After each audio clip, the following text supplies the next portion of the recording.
আজি আমাৰ ঘৰখন দেখাবলৈ লৈছো ন বহুত ধুনীয়া ঘৰখন আমি কেনেকৈ কেনেকৈ থৈছোঁ আমি সজাইছোঁ আমি আমাৰ ঘৰখন আৰু দেখাই আছো আহক চাই থাকক আহক এইটোৱে আমাৰ ধুনীয়া ঘৰটো আমাৰ হোম টুৰ দেখাই আছো আহক আমি কি পাৰ হৈ যাব লাগিব মানে হান্টেড হয় আমি এতিয়া মানে বৰ বাংলা টাইপ আমি এইটো মানে এনেকৈ টাইপকৈ থৈছোঁ যাতে মানে আহি কিনে মানুহে ভূতৰ ফিল ল'ব পাৰে এইটো এটা ৰুম আমাৰ ইমান এইফালে আমি মানে এইটো প্ৰকৃতিৰ হেৰি আৰু বিয়াৰৰ বটল আমি মানে কেতিয়াবা এইবোৰ পৰি থাকে আমি কেতিয়াবা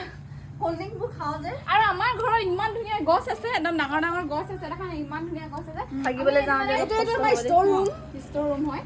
এইটো আমাৰ আলহী বহা গেষ্ট ৰুম আপোনালোকে ইমান কষ্ট থাকিব পাৰে ন এইটো আমাৰ পাকঘৰ পুৰা সৰু সুৰা দেই পাকঘৰ আৰু এইটো আমাৰ বেডৰুম এইফালে মানুহে কুকুৰে চব ভাগি থৈছে সোমাব নোৱাৰি এইটো মানে এইটো সৰু ল'ৰা আছে ন আমাৰ ঘৰত এইবোৰ এইটো গু মানে গু চাব পাৰে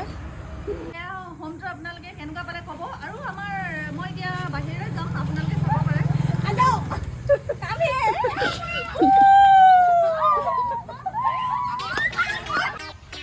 ভূত বাংলা আমাৰ ইয়াৰ ভূত বাংলা এইটো হয়তো ইয়াত আমি মানুহ বগা কাপোৰে ইফালে সিফালে যোৱা দেখোঁ কিন্তু আমি আজি ৰিস্ক লৈ চালোঁ আমি অতদিনে সোমোৱা নাছিলোঁ আজি আমি ৰিস্ক ল'লোঁ হয় নাই ডাঙৰ বহুত ডাঙৰ ৰিস্ক